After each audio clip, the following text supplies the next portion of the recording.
నా ముఖం అక్కడ పెట్టలేవు. పెడతా. బాబురావు గారు, నాడు రాజ్యాంగ స్ఫూర్తి ధ్వంసమైంది. దేశ చరిత్రలో ఎమర్జెన్సీ కాలం ఒక చీకటి అధ్యాయం అని అన్నారు మోడీ గారు. దీనికి మీరేమంటారు? మోడీ గారు ఏమైనా అంటారయ్యా? మోడీ గారు తెరిచిన పుస్తకం. ఆయన తెరిచిన పుస్తకంలో ఏ పేజీ చూసినా కానీ అక్రమాలు, అరాచకాలు, మతతత్వం, కులతత్వం, ఇంకు మరకలే ఉంటాయి కానీ తెల్లటి పేజీ ఒక్కటి కూడా లేదు. మోడీకి మన చంద్రబాబు 2018లో చెప్పాడు కదా, మోడీకున్న ఆలోచన విధానాలు, మోడీ పాలన, మోడీ నడవడిక అన్నీ చెప్పాడు. అరాచకవాది, కుటుంబ నేపథ్యం లేనివాడు, భార్యను చూడలేనివాడు,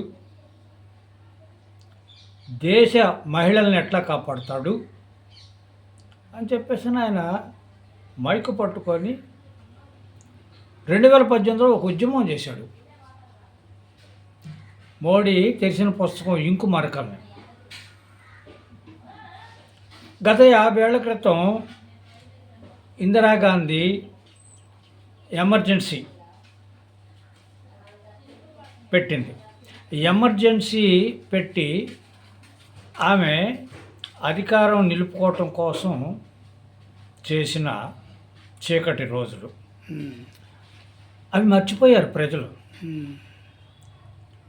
ప్రజలు 100కి 90 మంది మద్యం మత్తులో ఉంటారు. సమాజమే మద్యం మత్తులో, భారతదేశం మొత్తం కూడా మద్యం మత్తులోనే ఊగిసలాడుతుంది. మద్యం మత్తు ఎంత విరివిగా ఊగిసలాడుతుందంటే అంతగా మహిళల పైన మానభంగాలు జరుగుతున్నాయి, దోపిడీలు జరుగుతున్నాయి, దౌర్జన్యాలు జరుగుతున్నాయి. కేవలం మద్యం మత్తు. ఈ మద్యంతోటే ప్రభుత్వాలు నడుస్తున్నాయి. 29 రాష్ట్రాలు, 30 రాష్ట్రాల్లో కూడా మద్యం మత్తులోనే భారతదేశం నడుస్తుంది. కాబట్టి వీళ్ళు మర్చిపోయారు. అయితే ఆనాడు ఎమర్జెన్సీకి సపోర్ట్ చేసింది ఎవరో తెలుసా? ఇదే బీజేపీ, ఆర్ఎస్ఎస్. ఏ ఉద్దేశంతో సపోర్ట్ చేశారో తెలియదు కానీ మొత్తానికి కాలక్రమేణా అది అట్లా కాంగ్రెస్ పార్టీ చేసే అవినీతి అక్రమాల మీద సోనియా గాంధీ 10 సంవత్సరాలు దాని మీద ఒక గొంగళేసింది. ఆ అవినీతి వాళ్ళందరినీ దాచిపెట్టి ప్రభుత్వాన్ని పాలించుకునేదానికి గొంగళేసి ఆ గొంగళ్ళు అన్నీ కంతలే ఉన్నాయి. గొంగళకి ఆ కంతంలో నుంచి ప్రజలు చూస్తున్నారు. కాబట్టి 2004 నుంచి 2014 దాకా అవినీతిని దాచిపెట్టి అధికారాన్ని చలాయించినందుకు వాళ్ళని ఇంటికి పంపించడం జరిగింది. అయితే మోడీ గారు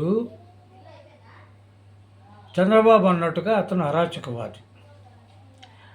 ఎమర్జెన్సీకి సపోర్ట్ చేసినటువంటి BJP party Narendra Modi emergency పీరియడ్లో ఇతను మారు వేషాల్లో తిరిగి ఈయన అరాచకాలు చేశాడు కానీ దేశం కోసం, సమాజం కోసం ఆయన జైలుకే వెళ్ళాల. పెద్ద పెద్ద మేధావులు, గొప్ప గొప్ప పండితులు, రాజకీయ నేతలు అందరూ కూడా జైల్లో ఉన్నారు కానీ ఇతను వెళ్ళాల. అందులో పేపర్లో కూడా చూసాం. మారు వేషాల్లో గడ్డాలు మీసాలు పెట్టుకుని సిక్కు వేషంలో వెళ్ళి జైలుకి వెళ్ళి వాళ్ళ ఆర్ఎస్ఎస్లను కూడా పలకరించి వాళ్ళకి కావాల్సిన ఏదో వాళ్ళకి గంజాయి, నల్ల మందు, ఏవో వ్యసనాలు ఉంటాయి కదా, అవి సప్లై కూడా చేసి వచ్చాడు నరేంద్ర మోడీ. అలాంటి వాడికి అధికారం ఇవ్వాల్సి వచ్చింది. అధికారం ఇచ్చిన తర్వాత బేరీజు చేసుకుంటే ఒక 5 సంవత్సరాలు బేరీజు చేసుకుంటే కాంగ్రెస్ ప్రభుత్వంలోనేమో తెరచాటున అవినీతి, అక్రమాలు, కార్పొరేట్ వ్యవస్థలని లబ్ధి చేకూర్చే పనులు చేశారు తెరచాటున. ఇప్పుడు మోడీ వచ్చిన తర్వాత తెరను తొలగించేశాడు. తెరను తొలగించేసి భారతదేశాన్ని, ప్రజాస్వామ్యాన్ని, రాజ్యాంగాన్ని ధ్వంసం చేసి వ్యవస్థల్ని గుప్పిట పట్టుకొని పాలన కొనసాగించటం ప్రారంభించాడు. అయితే ఆ చీకటి రోజుల్లో జ్ఞాపకాల్ని మర్చిపోకుండా గుర్తు చేయటానికి ఈయన ఇప్పుడు జ్ఞాపకం చేస్తున్నాడు అనుకుంటున్నారు. కానీ మెలుకుగా ఉండేవాళ్ళు, మద్యం మత్తులో లేని సామాజిక స్పృహ ఉండే వాళ్ళు చాలామంది గుర్తే ఉంది. అరే ఆనాడు ఇందిరాగాంధీ చేసింది ఏంటి, ఇప్పుడు మోడీ చేస్తుంది ఏంటి? ఆనాడు వ్యవస్థలను మేము చేతిలో పెట్టుకున్న ఇందిరాగాంధీ ఏమైపోయింది? ఈనాడు కూడా ఒక ఎన్నికల కమిషన్ని నియమించాలి అంటే అధికార పార్టీలో ఉన్న ప్రధానమంత్రి, ప్రతిపక్షంలో ఉన్న ప్రతిపక్ష నేత, న్యాయ వ్యవస్థ నుంచి న్యాయమూర్తి గారిని, వీళ్ళు ముగ్గురిని సమావేశపరిచి వాళ్ళ సమక్షంలో ఒక ఎన్నికల కమిషన్ నియమిస్తాం. అలాంటిది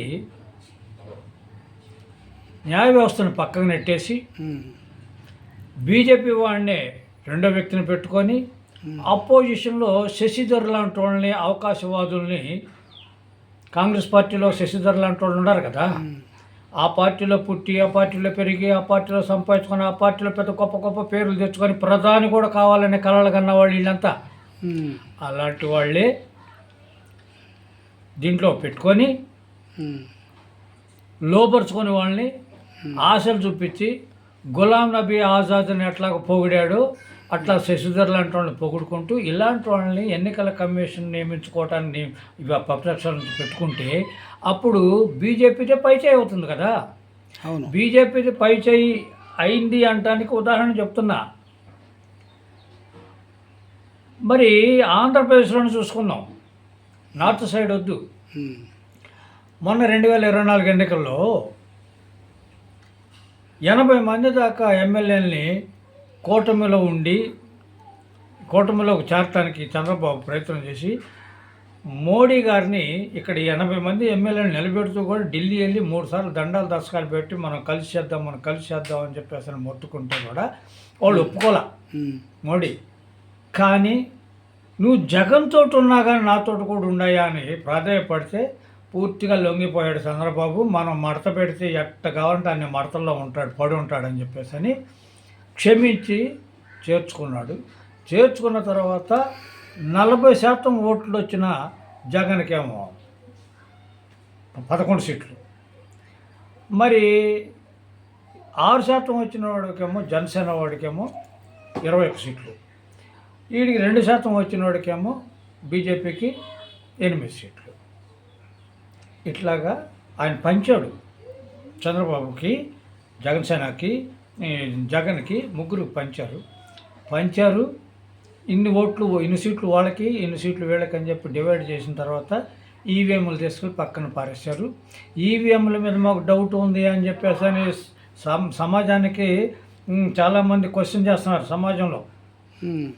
కానీ ఓడిపోయిన జగన్ అడగట్లా ఏంటి ఇంత అన్యాయం ఏంటి అని. ఇంత అన్యాయం ఏంటి అంటే పోయినసారి 151 సీట్లు వచ్చినప్పుడు అడగలేదేంది నన్ను అని మోడీ అడుగుతాడేమో భయం. 2019 కూడా మరి జగన్ గెలిపించింది అంతే కదా, 151 సీట్లు. చంద్రబాబుకి 49% ఓట్లు వచ్చినా కానీ ఆయనకి 23 వచ్చినాయి. అంత 3 మొక్కలాట అనమాట రాజకీయం. న్యాయ వ్యవస్థనే కాదు, 3 స్వయం ప్రతిపత్తి కలిగినటువంటి వ్యవస్థల్ని మోడీ చెరబట్టాడు. ఎందుకంటే అతను రాజకీయ నాయకుడు కాదు, రాజకీయ ముసుగులో అరాచకవాది. చంద్రబాబు అన్నట్టుగా అతనికి మరి కుటుంబ నేపథ్యం లేదు. ఆయన ప్రధానమంత్రి 3 సార్లు ముఖ్యమంత్రిగా గుజరాత్లో అయినప్పుడు కూడా ఆయన భార్య ఎవరికి ప్రపంచానికి తెలియదు. ఆయన ప్రధానమంత్రి అయిన తర్వాత చట్టం ప్రకారంగా ప్రధానమంత్రి కుటుంబాన్ని వెలికి తీయాల్సి వచ్చిన పరిస్థితి వచ్చి పట్టుకుంటే అప్పుడు మోడీ గారి భార్య పలానా చోట ఉంది అనేది తెలుసుకొని అక్కడికి ప్రోటోకాల్ ప్రకారంగా ఆమెకి బందోబస్తు ఏర్పాట్లు చేస్తానికి పోతే ఆమె మీడియా ముందుకు వచ్చేసి, అంటే మరి మోడీ ముందుకు వచ్చినట్టే కదా మీడియా ముందుకు వచ్చింది అంటే, దేశ ప్రధాని మోడీ మీడియా ముందుకు వచ్చి నాకు ఈ వయసులో పోలీసులు ఎందుకయ్యా, నాకు ఈ వయసులో నా భర్త కావాలి, నా భర్త చేదోడు కావాలి, ఆయన చంపినా బతికిచ్చినా ఆయన చేతుల్లో నేను చావటానికి రెడీగా ఉన్నాను. ఈ పోలీసులు కూడా చంపేవాళ్ళే కానీ రక్షించేవాళ్ళు కాదు కదా, అవును. నాకెందుకు ఈమె ఉండా కాంచి ఫోటోకాలు అని చెప్పి కాపలా అంటే ఆయన జీవితం బయటకు వచ్చిద్దని చెప్పి నన్ను చంపడానికి కూడా చంపొచ్చు. అవును. నాకు ప్రాణహాని కూడా ఉంది ఈ పోలీసుల వలన. కాబట్టి నాకు ఆయన రమ్మంటే నేను ఇప్పుడైనా కానీ పోతాను అని చెప్పేసి అంటే కూడా ఈ రోజు కూడా నరేంద్ర మోడీ గారు భార్యని స్వీకరించాల. భార్యని పిలిచి అంతలో మహా ప్యాలెస్లో ఏ మూలన పడేసినా కానీ పడి ఉంటుంది. భార్య ఆయన పక్కలో ఉందా, ఆయన కాళ్ళ దగ్గర ఉందా అని చెప్పి దేశ ప్రజలు చూడరు. కుటుంబ నేపథ్యం ఉంది అనేది గుర్తిస్తారు. అది కూడా లేకుండా ఒక మూలను కూడా పడేయకుండా ఒంటరిగా వదిలేసినటువంటి మోడీ అతను మహిళల పట్ల ఏం గౌరవం ఉంటుంది? వ్యవస్థల్ని గుప్పిడ పట్టాడు అనటానికి కాంగ్రెస్ పార్టీని మనం మనం మనం ప్రతిపాదన చేసిన దానికి కాంగ్రెస్ మద్దతు ఇస్తుందా లేదా అని చెప్పేసి అని 3 సార్లు కాంగ్రెస్ ప్రభుత్వంలో మహిళా బిల్లు పెడితే దాన్ని మార్పులు చేర్పులు చేయాలి అని చెప్పేసి వాయిదాలు పడితే ఏ మార్పులు లేకుండా అదే బిల్లును తీసుకొచ్చేసి పార్లమెంట్లో పెట్టి కాంగ్రెస్ మద్దతు ఇస్తుందా లేదా చూడాలని వాళ్ళని మనం మహిళలకి అన్యాయం చేస్తుందని చెప్పి వ్యతిరేకించాలని చెప్పేసి ప్రచారం చేయాలని పూనుకుంటే వీళ్ళు నోరు మోసుకొని మేము మద్దతే అన్నారు. అదే కాంగ్రెస్ మద్దతు అన్నదే ఎట్లాగప్పా ఇప్పుడు మహిళలు కట్టేస్తావు రిజర్వేషన్? ఇప్పుడు కాదు రేపు 29వ సంవత్సరంలో అని చెప్పేసి పక్కకు తప్పుకున్నాడు నరేంద్ర మోడీ. అంత గౌరవం అన్నమాట మహిళలంటే ఆయనకి. రైతు సంఘాలు ఉద్యమాలు చేస్తుంటే రైతులు ఉద్యమాలకు అడ్డుగా రోడ్ల మీదనే మేకులు పాతి అంటే యేసు ప్రభుకు సిలువ వేసినట్టుగా రైతులకి సిలువలు వేసినటువంటి దుర్మార్గుడు నరేంద్ర మోడీ. వ్యవస్థల్ని ఒడిసిపట్టగలిగేవాడు. నోరెత్తి ప్రశ్నించిన వాడిని లోనేయటం, ప్రశ్నించిన వాడిని అర్బన్ నక్సలైట్ అంటాం, ప్రశ్నించిన వాడిని ఉగ్రవాది అంటాం. ఇట్లా ముద్రలేసి జైల్లో పెడుతుంది మనవాడు నరేంద్ర మోడీ. 80 కోట్ల మందికి ఉచితంగా బియ్యం ఇస్తున్నాడు అంటే దాన్ని బట్టి అర్థం చేసుకోండి అయ్యా భారతదేశం ఏ స్థితిలో ఉందో. ఆకలి కేకల్లో ఐక్యరాజ్యసమితి స్టేట్మెంట్ ఇచ్చింది. 106వ స్థానంలో ఉంది భారతదేశం ఆకలి చావుల్లో, ఆకలి కేకల్లో అని చెప్పేసి. అలాంటి పరిస్థితుల్లో భారతదేశం ఉంటే అప్పుడెప్పుడో ఇందిరాగాంధీ చీకటి రోజుల్ని మళ్ళీ జ్ఞాపకం చేయటానికి మేము మర్చిపోతే కదా, జ్ఞాపకం ఉంది మాకు. కానీ దొంగే దొంగ దొంగ దొంగ అన్నట్టుగా ఉంది ఇక్కడ చంద్రబాబు వ్యవహారం కానీ మోడీ వ్యవహారం కానీ. కాబట్టి ఇది కరెక్ట్ కాదు. ఇతను అనేది ఏది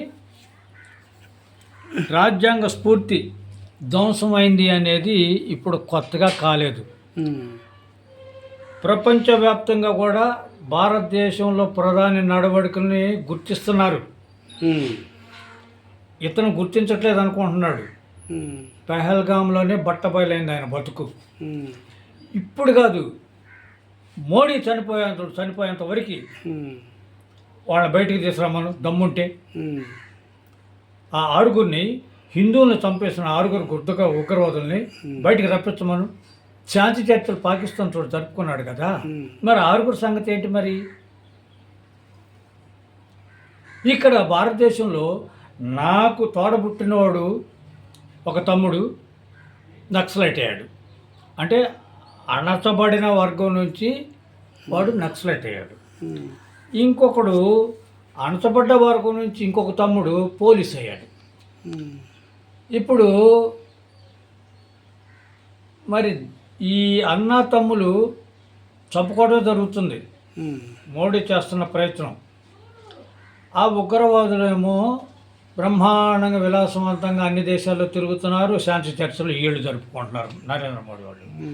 కానీ ఇక్కడ నక్సలైట్లు శాంతి చర్చలకు వస్తాము అంటే కూడా లేదు, మీరు ఆ ఏరియాల్లో అక్కడ ఉన్న నిధుల్ని కాపలా కాస్తున్నారు. మిమ్మల్ని నాశనం చేసి టార్గెట్ కూడా పెట్టారు. రేపు 26 మార్చి నెల కల్లా వీళ్ళని అంతం చేసే కార్యక్రమం, నక్సలైట్లని అంతం చేస్తాము. వాళ్ళు శాంతి చర్చలు అంటే మేము ఒప్పుకోం.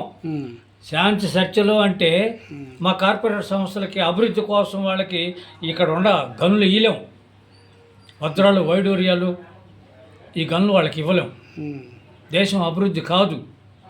నాకు ఆ 100 మంది అభివృద్ధి చెందితే భారతదేశం అభివృద్ధి చెందినట్టు. ఎందుకంటే 80 కోట్ల మందికి నేను ఉచితంగా బియ్యం ఇస్తున్నాను కదా. 100 మంది కుబేర్లుగా ఉంటారు. వాళ్ళు మనకి ఖర్చులకి ఇస్తారు కదా రేపు ఎలక్షన్స్కి. దానికోసం ఇప్పుడు ఈ నక్సలిజం అనే దాన్ని చంపే ప్రయత్నంలో వాళ్ళు చేస్తున్నారు. దీన్నే ప్రజాస్వామ్యం, దీన్నే రాజ్యాంగం అంతం. గతంలో అంతం చేశారన్న ధ్వంసమైన ఆ ధ్వంసమైన భాగాలను కూడా అవి కూడా ఏం కనిపించకుండా భూమిలో భూస్థాపితం చేయటమే నరేంద్ర మోడీ చేస్తున్న ప్రయత్నం. ఖచ్చితంగా అమలు జరుపుతున్న పూర్తి విశ్వాసంతో ఉండబట్టే వాళ్ళు 50 సంవత్సరాలు అని చెప్పేసి అని వాళ్ళు గుర్తు చేస్తున్నారు. అదే మేము బాధలు పడేవాళ్ళం. నాడేమో ఆధిపత్యంగా ఉండేవాళ్ళు, రాజ్యాధికారంలో ఉండేవాళ్ళు చలాయించే వాటికి బలైపోయినటువంటి మరి సామాన్య ప్రజలు కాదు, మరి నాయకులు, ఉద్యమకారులు. ఇది భారత రాజ్యాంగాన్ని రక్షించే క్రమంలో భారత రాజ్యాంగాన్ని ఉపయోగపడాలి, అది చట్టం ప్రకారం అమలు జరపాలనుకున్న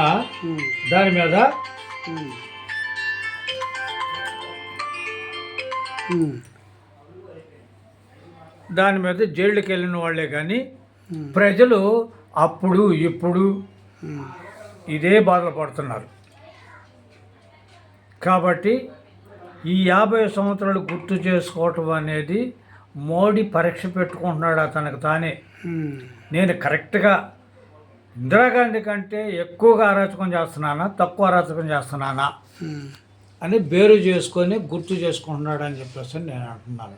భారత రాజ్యాంగాన్ని రక్షించండి, ప్రజాస్వామ్యాన్ని కాపాడండి, మహిళల్ని, దళితుల్ని బ్రతకనివ్వండి.